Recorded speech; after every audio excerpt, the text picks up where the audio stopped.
Sevgili dostlar merhabalar. Bugün Antalya'nın kalbinde bulunan Kapalı Yol'a gidiyoruz. Kapalı Yol'u Antalyalılar bilir, bilmeyenler de merak içindedir. Bugün sizler için Kapalı Yol'un en son halini ekranlara getireceğim. Videonun sonunda Kapalı Yol'la ilgili duygu ve düşüncelerinizi paylaşırsanız sevinirim. Başlıyoruz. Ve işte geldik Kapalı Yol'a. Kalabalık daha girişte sarıyor insana. Adımlar üst üste biniyor, sesler birbirine karışıyor. Bir yanda konuşmalar, bir yanda uzaktan gelen müzik kırıntıları. Vitrin ışıkları göz alıyor. Camların ardında başka hayatlar sergileniyor. İçeride sıcak, dışarıda telaş. İnsanlar hızlı, başlar önde, eller ceplerde. Kimi telefonuna bakıyor, kimi akşamı yetiştirmeye çalışıyor. Kapalı Yol'un kendine has bir havası var. Ne tam neşeli, ne tamamen yorgun. Arada kalmış bir ruh hali gibi. Kulağıma bir müzik geliyor. İlerliyorum. Ve gördüğüm 3 müzisyen. Ama onlar beni gözleriyle değil, gönülleriyle görüyor. 3 müzisyen. Gözleri görmüyor.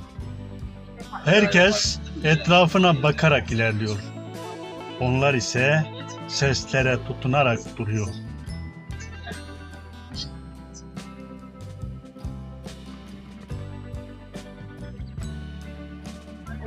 Yaklaşanı ayak sesinden, uzaklaşanı rüzgarın boşluğundan anlıyorlar. Kim gülümsedi bilmiyorlar. Kim yüzünü çevirdi onu da bilmiyorlar. Ama duranla geçenin farkını hissediyor. Çaldıkları müzik eğlence değil. Bir sahne yok, bir ışık yok. Sadece bugün ayakta kalma çabası var. Bir bozukluk düştüğünde kumbaraya, değerini ceplerine girmeden önce sesinden anlıyorlar. Birinin dinlediğini nefes alışından fark ediyorlar. Biz bakıyoruz, onlar hissediyorlar. Bir an düşünüyorum. Ya dünya bir gün kararsa, ya biz de sadece seslerle yaşamak zorunda kalsak, o zaman bu kalabalık, bu acele, bu duyarsızlık ne olurdu Allah aşkına? Ben de herkes gibi birazdan yoluma devam edeceğim. Gideceğim. Belki unutacağım olup biteni. Ama onlar burada kalacak. Yarın da, ertesi günde. Aynı melodilerle hayatta tutunmaya çalışacaklar. Ve şunu fark ediyorum. Körlük bazen gözlerde değil, bazen görüp de durmayan kalplerde. Değişik duygular içerisinde onları izledim, seyrettim. Ne kadar sürdü bilmiyorum. Sonra cebime gitti elim. Ne fazla ne gösterişli. Gönlümden koptuğu kadar. Parayı uzatırken yüzüme bakamadılar. Ama teşekkür etmeler için bakmaları da gerekmedi. Sesleri yeterli. O an şunu hissettim.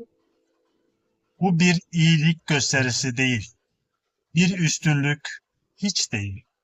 Sadece insan olmanın sessiz bir haliydi. Paranın miktarı değil, durup fark etmiş olmak önemliydi. Ben yürümeye devam ettim, onlar çalmaya. Kapalı yol yine kalabalık. Hayat yine acele. Ama içimde bir şey değişmişti. Belki dünya değişmedi ama ben biraz daha insan olarak yoluma devam ediyorum.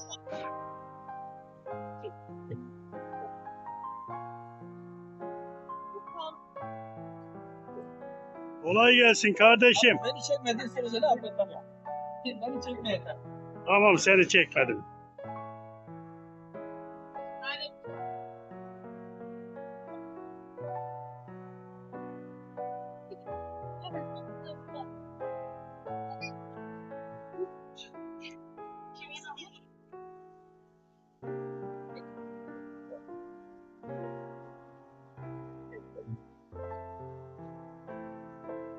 Evet sevgili dostlar, şu anda Antalya'nın en kalabalık caddelerinden birisindeyiz. Buraya kapalı yol diyorlar. Hareketi zaten siz görüyorsunuz şu anda.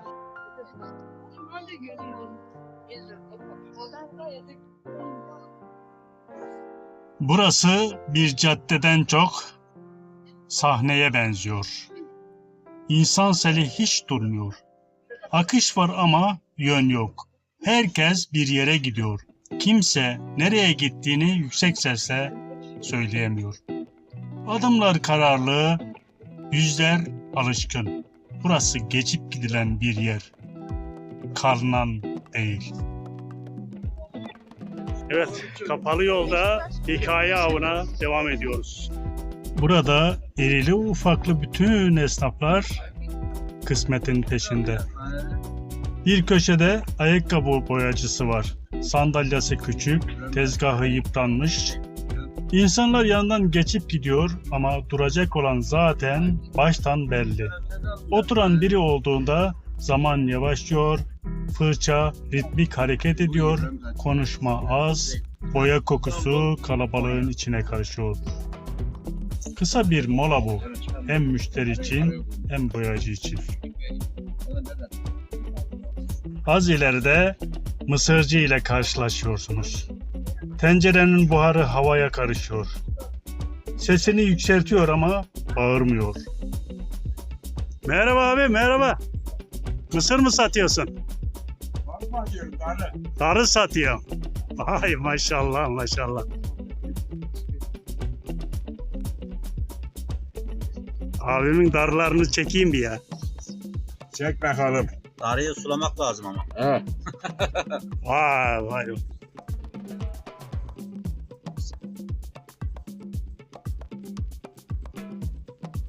Sularsan dar olur. Sulamazsan olur mu? Nerenin darısı bunlar? Türkiye. Türkiye. Türkiye'nin neresi? Türkiye büyük bir Her, ülke. her bölgede var. Adam bir yerine toplamıyor. Her yerine topluyor. Hemen. Türkiye büyük bir ülke. Bardağı kaç lira abi? 90-120. 90, 120. Küçüğü 90, büyüğü 120. Küçük değil, orta bardak. Bir tane küçüğü var, bir tane yok. Evet, memleketin mısırları abimin elinde darı olmuş. Ama biz de hep darı olarak biliriz. Darı. Yani küçükken darıydı. Hiç bildiğimi söylüyor. Sonradan mısır oldu. Sosyete ismi. Sosyete ismi. Abi kaç yıldır bu darıcılık yapıyor? Ben köylü Ne yaptı çocuğuyum. abi? Kendim bildim ya, bu tarihi bilirim ben. 18. Oldu, kolay gelsin abi. Tamam. Hadi bakalım. İnşallah turistler buradan görür de sen darı almaya sana gelir. Kestane ne var abi? 1 gram 150. Kestane. Kestane kebap, yiyormuş cevap.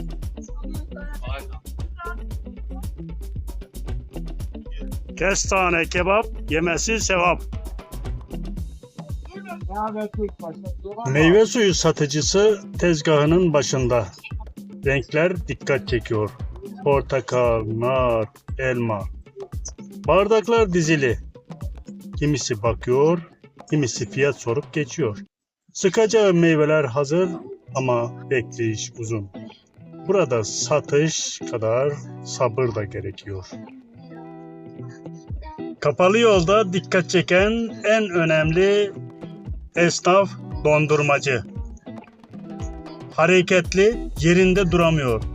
El çabukluğu hemen fark ediliyor. Külah bir elden diğerine geçerken İnsanlar dönüp bakıyor, sempatik, abartmadan güldürüyor. Hava soğuk, herkes montlu ama o yine dondurma satıyor. Soğuğa değil, insana bakıyor. Gülümseyeni, duranını, geri dönenini iyi yakalıyor. Kalabalığın içinde dondurması soğuk ama enerjisi sıcak. Gösterileri yapıyorsun. Abi bu şu anda Antalya'da Evet abi. yaklaşık 10-12 derece sıcaklık var. Tam bilmiyorum da. Hayırdır? Dondurma satıyorsun. Eksi 5 derece olsa yine satarım abi. Efendim? Eksi 5 derece olsa yine satarım. Hasretmez mi insanları bu? Dondurması abi bu adam eskiden ya. Nasıl yani? Dondurma dediğin soğuk olur. Evet soğuk olur abi. Bu Sen yazın hava sıcak diye çaydan vazgeçiyor mu abi? evet. Tekrar eder misin abiciğim? Sen yazın hava sıcak diye çaydan vazgeçiyor musun abi? Yok sağ ol sağ ol. Vallahi güzel oldu. Bu da onun gibi bir şey abi işte. Ama biz hasta oluruz diye korkuyoruz ya. Nasıl abi Maraş dondurması? Evet Başlık var. Nasıl hastasın abi? Maraş dondurması hasta etmez diyor. Peki. Peki. Abi. Yok canlı değil. Peki hasta eden dondurma hangisi? Hani böyle boğazımız falan şişiyor falan.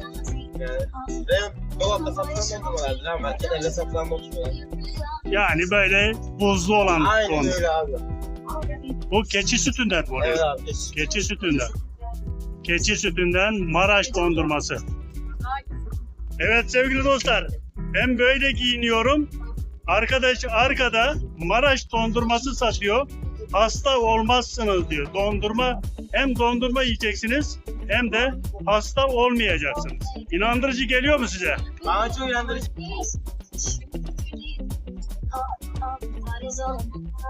Merhabalar. Simitçi sessiz, bağırmıyor, acele etmiyor. Kimin duracağını bakıştan anlıyor. İnsanlar geçiyor, bazıları duruyor, çoğu yoluna devam ediyor. Kalabalık değişiyor, o aynı yerde sakin bir şekilde bekliyor. Burası insanların yürürken durabildiği, düşüncelerini paylaştığı, duygularını saklamadığı bir alan. Bazen bir sohbet, bazen bir bakış, bazen de sadece yan yana yürümek.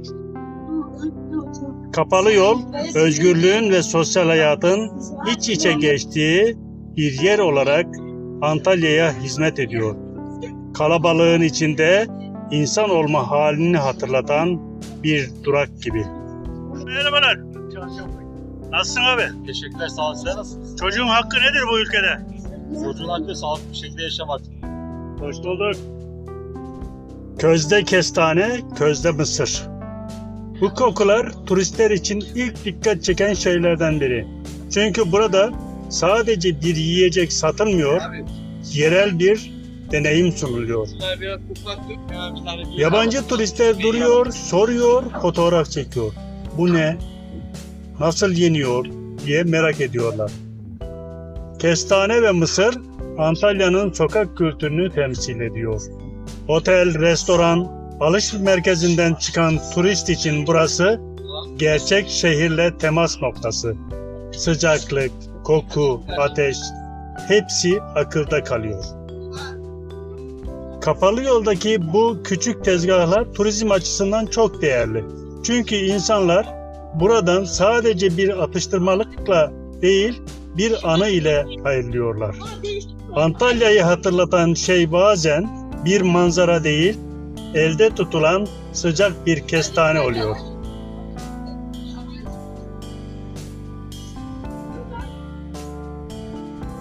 Antalya'da her yerde turunç görmek mümkün. Kapalı yolda da karşımıza çıkıyor.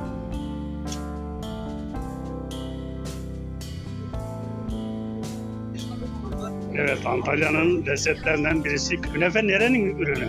Hatay abi. Hatay'ın ürünü. İçeriğinde ne var? Peynir, kadayıf ve şerbet. Kaç dakikada bir şey yok? 10 dakika. Kaç oldu? Hacı Baba meşhur. Şu görmekte olduğumuz kedi, kapalı yoldaki esnafların hayvanlara karşı ne kadar merhametli ve duyarlı olduklarını gösteriyor. Esnaflar gerekli gördükleri noktalara mama ve su bırakıyor, onların kalabalığın içinde daha rahat yaşamasını sağlıyorlar. Bu merhamet, kapalı yolu sadece bir geçiş alanı değil, paylaşmanın da olduğu bir yer haline getiriyor. Antalyalı olup da birçok kişi kapalı yolun Kazım Özalp Caddesi olduğunu bilmezler. Kazım Özalp Caddesi, Şarampol Caddesi'nin devamı niteliğinde ve Saat Kulesi'ne kadar devam eder. Şu anda kapalı olsa da bir zamanlar Antalya'nın en merkezi, en hareketli caddelerinden birisiydi. Şehrin tam göbeği burası.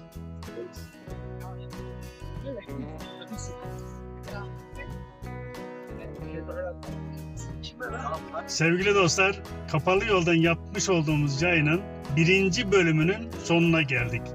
Bir sonraki bölümde görüşmek üzere, hoş ve esen kalın.